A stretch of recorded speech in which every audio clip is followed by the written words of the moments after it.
Haideți să vedem. Da? Încep să pulverizez defrost pe zăpadă. Acum nu știu să-l închid, să nu, dacă îl închid nu se mai vede nimic. Un pic e nou. Ia să vedem așa.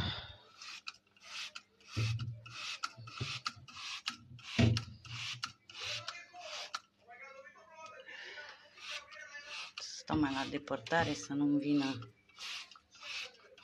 Da? Dar e foarte groasă, vedeți?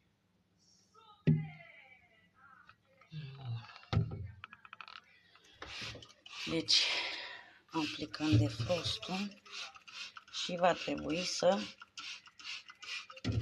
aștept ca la orice produs să vedem cam în cât timp. Pe aici nu este.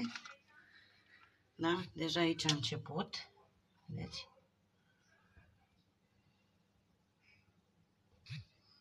Începe să se... O să vină toată aici.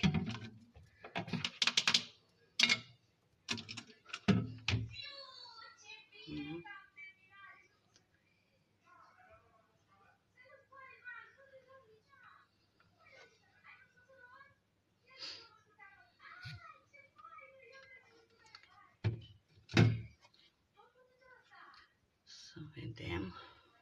Da?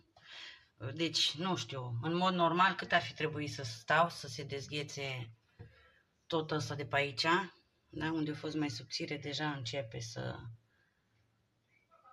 se dezghețe. Să mai stăm aici. E foarte, foarte, foarte gros. Da? Miroase, nu știu, fain, aspir, dar nu știu ce. Combinație de mirosuri.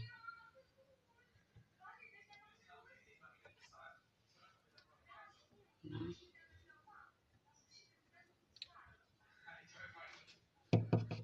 Deja aici e foarte subțire, mai este.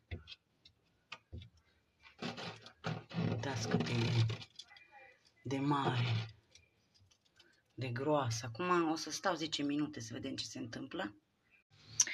Bun, am revenit după o oră și 20 de minute exact. Vedeți? Mai rămas acolo foarte puțin. M-a căzut pe aici. În rest a venit tot aici. Da? Ați văzut cât de gros era stratul de gheață aici? Cel puțin 4 cm. Da? Un pic aici. Ia să vedem.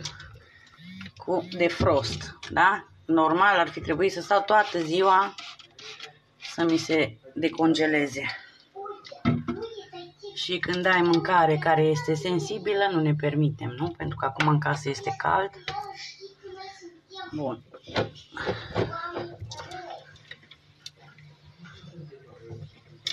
Foarte, foarte bun și foarte repede. Nu uitați că este foarte bun și pentru geamurile mașinilor. De acum o să înghețe. Voi face o demonstrație și la mașină, doar să înghețe.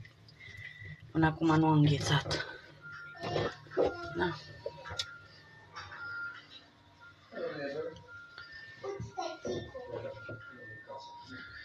Foarte, foarte bun. Nici nu a lăsat un pic de gheață care se topește pe aici. Bun. Pregătit să punem mâncarea înapoi. Da? Deci, defrost.